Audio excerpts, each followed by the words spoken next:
We pray, oh God, and we thank you in advance for souls that are going to be saved today. And Lord, I pray that there would be a breaker anointing released upon us, oh God, the anointing to pull down strongholds.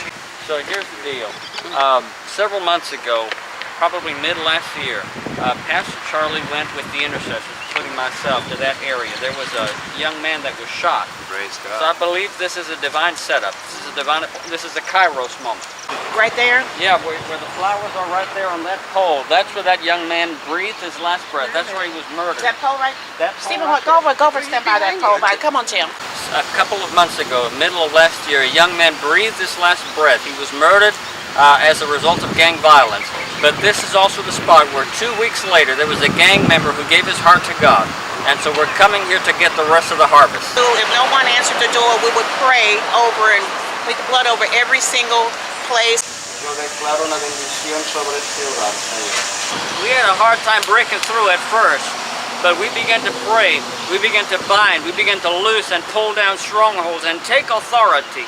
And what happened is, all of a sudden we started meeting people.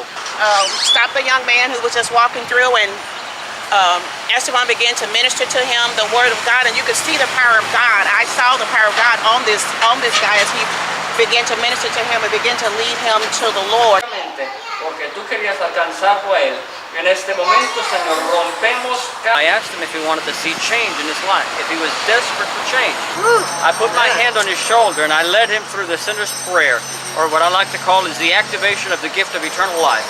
Amen. Led him through that sinner's prayer.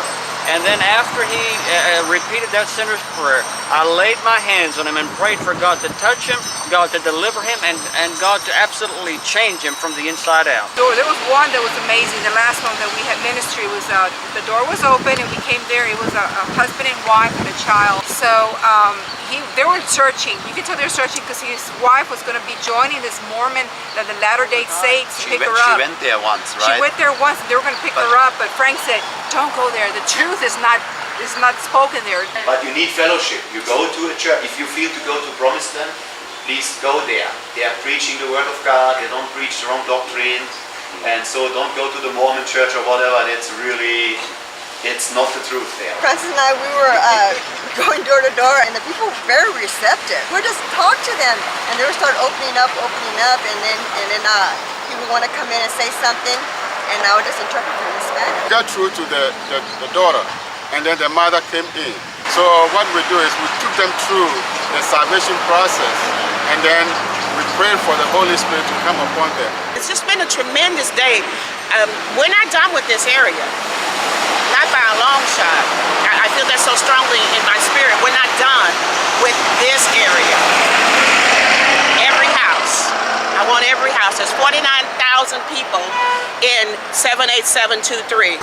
I put my hand on his shoulder and I led him through the sinner's prayer, or what I like to call is the activation of the gift of eternal life. Amen. Led him through that sinner's prayer. And then after he repeated that sinner's prayer, I laid my hands on him and prayed for God to touch him, God to deliver him, and God to absolutely change him from the inside out.